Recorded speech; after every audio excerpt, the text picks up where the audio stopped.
அனைவருக்கும் வணக்கம் நண்பர்களே. டிஎன்பிஎஸ்சி என்ன பண்ணியிருக்காங்க அப்புட்ன்னா, ஓஎம்ஆர் விடைத்தாள்ல மாற்றங்கள் கொண்டு வந்திருக்காங்க. என்ன மாற்றங்கள் அப்படின்னு சொல்லி பார்த்தீங்கன்னா, நம்ம முதல்ல நடந்த எக்ஸாம்ஸ்லாம் வந்து பார்த்தோம்னா, இந்த ஏ, பி, சி, டி, இ இது எல்லாத்தையும் கூட்டி கரெக்ட்டா 200 கொஸ்டின்ஸ் நம்ம அடிச்சிருக்கோம் அப்படின்றத நம்ம காட்டணும். இந்த ஏ, பி, சி, டிய தவிர்த்து ஈன்றது எதற்கும் விடையளிக்கவில்லை. இதெல்லாத்தையும் கூட்டி நம்ம கரெக்ட்டா என்ன கொண்டு வரணும் அப்படின்னு சொல்லி பார்த்தீங்கன்னா, ஏல எத்தனை கொஸ்டின்ஸ் அடிச்சிருக்கோம், பில எத்தனை கொஸ்டின் அடிச்சிருக்கோம், சில எத்தனை கொஸ்டின் அடிச்சிருக்கோம், டில எத்தனை கொஸ்டின் அடிச்சிருக்கோம்னு சொல்லி கூட்டி மொத்தமா என்ன கொண்டு வரணும், அந்த ஏபிசிடிய கூட்டினா நமக்கு 200 வரணும் அப்படின்ற மாரி நம்ம கொண்டு வரணும். இதனால நம்ம வந்து நார்மலா அந்த மேத்ஸ் 25 கொஸ்டின்ஸ் கேட்குறாங்கல்ல, அதில எடுக்கிற ம ம பதட்டத்த காட்டிலும் இந்த ஏபிசிடி போடுற பதட்டம் தான் அதிகமாயிருது. ஸோ வந்து இது வந்து ரொம்ப ஒரு மனப்பதட்டத்த உண்டு பண்ற விஷயமா இருந்துச்சு. இப்போ டிஎன்பிஎஸ்சி அதில வந்து சேஞ்சஸ் கொண்டு வந்திருக்காங்க. நார்மலா இருக்கிற மாரி தான் இருக்கு. இது எளிமையா ஃபில் பண்ற மாரி தான் இருக்கு. நார்மலா வந்து வரிசை எண் போடுற மாரி இருக்கு. பேரு, அதுக்கப்புறம் நம்பரு, சென்டர் என்ன சென்டர், சப்ஜெக்ட் வந்து பார்த்தீங்கன்னா என்ன சப்ஜெக்ட்டு, அதுக்கப்புறம் வந்து வென்யூ, அப்புறம் டேட் அண்ட் செஷன் இந்த மாதிரி தான் இருக்கு. ஸோ வந்து ஈஸியா வந்து நம்ம அப்ளை பண்ற மாரி தான் இருக்கு. ஈஸியா வந்து எழுதுற மாரி தான் இருக்கு. நம்ம கருப்பு கலர் பால் பாயிண்ட் பேனா வந்து கொண்டு போகணும்னு சொல்றாங்க. ஓகேங்களா? கருப்பு கலர் பால் பாயிண்ட் பேனா வச்சு தான் நம்ம இத ஸ்டார்ட் பண்ணணுன்றாங்க. ஸோ வந்து இந்த கருப்பு கலர் பேனா வச்சு ஏன்னா ஃபுல் அண்ட் ஃபுல் வந்து ஏவ ஸ்டார்ட் பண்ணணும்னு சொல்றாங்க. ஓகேங்களா? அதுக்கப்புறம் கையெழுத்து போடுறது, அதுக்கப்புறம் வந்து எஸ் ஆர் நோ இதெல்லாம் நார்மலா தான் இருக்கு. இதெல்லாம் நம்ம ஃபில் பண்ணிடலாம். பார்த்தேன் தேர்வரின் இடது கை பெருவிரல் வைக்கணும்னு சொல்றாங்க. சேம் அதே மாரி தான் வந்து அவங்க ஒரு பேப்பர் வச்சிருப்பாங்க. அதில நம்ம ஃபோட்டோவோட இருக்கும். அதில நம்ம இடது கை பெருவிரல் தான் வைக்கணும். ஓகேங்களா? இதில வந்து என்னென்ன காரணங்களுக்கான தேர்வர்களுக்கான அறிவுரை குடுத்துருக்காங்க. என்னென்ன காரணங்களுக்காக நம்ம விடைத்தாள் வந்து செல்லாத ஆக்கப்படும்னு சொல்றாங்க அப்படின்னு சொல்லி பார்த்தீங்கன்னா, ஃபர்ஸ்ட் பாயிண்ட் வந்து நம்ம கருப்பு கலர் பேனா இல்லாம வேற கலர் ஏதாவது பேனாவ பயன்படுத்துனோம்னா, அது வந்து செல்லாத ஆயிரும்னு சொல்றாங்க. அதுக்கப்புறம் வந்து நம்ம வந்து நிற குறியீடு அதாவது வந்து நம்மளோட சாமி என்ன சாமி பிள்ளையார் சொல்லிய போட்டு கும்பிடுறது, அதுக்கப்புறம் வந்து 786 அந்த மாரி வந்து ஒரு சாமி சம்மந்தமானது மதம் சம்மந்தமான, இனம் சம்மந்தமான விஷயங்கள வந்து நம்ம குறியீடுகளா காட்டக்கூடாதுன்றாங்க. ஓஎம்ஆர் விடைத்தாள் பக்கம் 1ல் அதற்குரிய இடத்தில் தேர்வர் கையொப்பமிடவில்லை எனில், நம்ம ஓஎம்ஆர் சீட்ல கண்டிப்பா கையெழுத்து போட்டுறணும் நண்பர்களே. நம்ம ஒரு ஓஎம்ஆர் சீட்ல நம்ம ஒண்ணு வச்சிருப்போம். அதே மாரி அவங்க ஒண்ணு வச்சிருப்பாங்க. ஸோ இந்த 2 இடத்துலயும் நம்ம கவனமா கையெழுத்து போட்டுறணும். நம்ம ஒரு சமயம் வந்து அவங்க கையெழுத்து வாங்காம கூட மறக்கறதுக்கும் வாய்ப்பு இருக்கு. ஏன்னா கூட்டத்தில வந்து கடைசி நேரத்தில கையெழுத்து வாங்குற டயத்தில நம்ம கையெழுத்து வாங்காம போயிருவாங்க. ஸோ கவனமா வந்து நம்ம ஓஎம்ஆர் சீட்லயும் கையெழுத்து போடணும். இன்விஜிலேட்டர் வந்திருப்பாங்க. அதாவது நமக்கு கண்காணிப்பாளர் வந்திருப்பாருங்களா, அவங்களும் ஒரு பேப்பர் வச்சிருப்பாங்க. அதிலயும் நம்மளோட இடது கை பெருவிரலையும், நம்மளோட கையெழுத்தையும் கண்டிப்பா போட்டுறணும். ஓகேங்களா? மறந்துறக்கூடாது.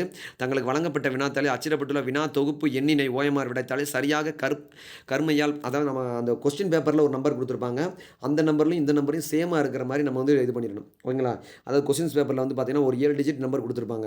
அந்த 7 டிஜிட் நம்பர வந்து இப்ப கம்மி பண்ணியிருக்காங்க. 4 டிஜிட் நம்பரா தான் ஆக்கியிருக்காங்க. ஓகேங்களா? இந்த கொஸ்டின் வினாத்தாள் நம்பர் வந்து என்ன பண்ணியிருக்காங்க அப்படின்னு சொல்லி பார்த்தீங்கன்னா, வினாத்தாள் தொகுப்பு எண் நம்பர் வந்து இந்த குடுத்துருக்காங்களா 4 நம்பரா தான் ஆக்கியிருக்காங்க. வந்து 7 டிஜிட், 8 டிஜிட்ல இருந்துட்டு ஓகேங்களா? அத வந்து என்ன பண்ணியிருக்காங்க இப்ப வந்து கம்மி பண்ணியிருக்காங்க. அந்த வினாத்தாள் தொகுப்பு எண்ண கண்டிப்பா வந்து மறக்காம அந்த வினாத்தாள் தொகுப்பு எண்ண போட்டுருங்க அப்படின்றா சொல்றாங்க. எல்லாத்தையுமே நம்ம கருப்பு கலர் பேனாவா தான் கொண்டு போணும். ஒரு 2 பேனா கொண்டு போங்க. அது 2மே கருப்பு கலர் பேனாவா இருக்கிற மாரி பார்த்துக்கங்க. ஓகேங்களா? நல்லா எழுதுற பேனாவா இருக்கணும் முக்காவாசி அது வந்து. ஓகேங்களா? தங்களுக்கு வழங்கப்பட்ட வினாத்தாளில் அச்சிடப்பட்டுள்ள தொகுப்பு எண்ணினை ஓஎம்ஆர் விடைத்தாளில் சரியாக கருமையாக்காமல் இருந்தல். நம்ம ஸ்டார்ட் பண்ணாம இருந்தோம்னா, அது வந்து செல்லாத ஆக்கிவிடும் அப்படின்றாங்க. கீழ்க்கண்ட ஒவ்வொரு காரணங்களுக்காகவும் தேர்வர் பெறும் மொத்த மதிப்பிலிருந்து 0.5 இது வந்து பார்த்தீங்கன்னா, இது வந்து டோட்டலா இந்த 4 காரணங்களுமே என்ன சொல்றாங்க அப்படின்னா, செல்லாத ஆக்கிவிடும்னு சொல்லிட்டாங்க.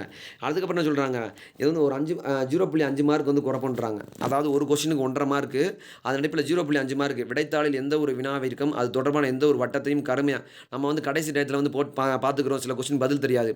அதெல்லாம் விட்டு வச்சிருப்போம்.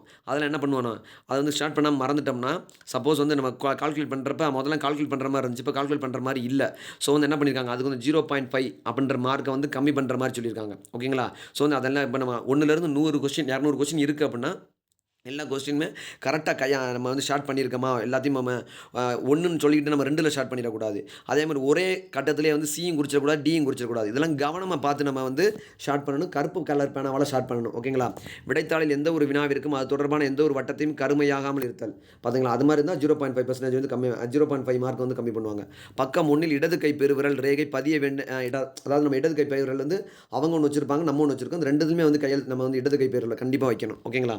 அதுக்கப்புறம் கண்காணிப்பாளரின் சான்று இன்விஜிலேட்டர்ட்ட கண்டிப்பாக தேர்வரின் புகைப்படம், கையொப்பம், தேர்வுக்கூட அனுமதி சீட்டு, வினாத்தாள் தொகுப்பு எண், இடது கை பெருவிரல் ரேகை ஆகியன எண்ணால் சரிபார்க்கப்பட்டது என சான்றளிக்கப்படும். இதெல்லாம் வந்து அவங்க வந்து கையெழுத்து போட்டு தான் ஆகணும். அங்க நம்மளோட ஓஎம்ஆர் சீட்லயும் கையெழுத்து போடுவாங்க.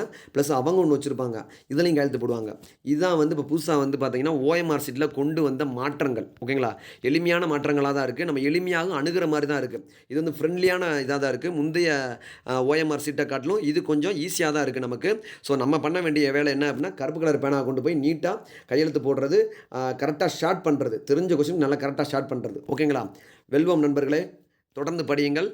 முயற்சியை விடாதீர்கள். நன்றி.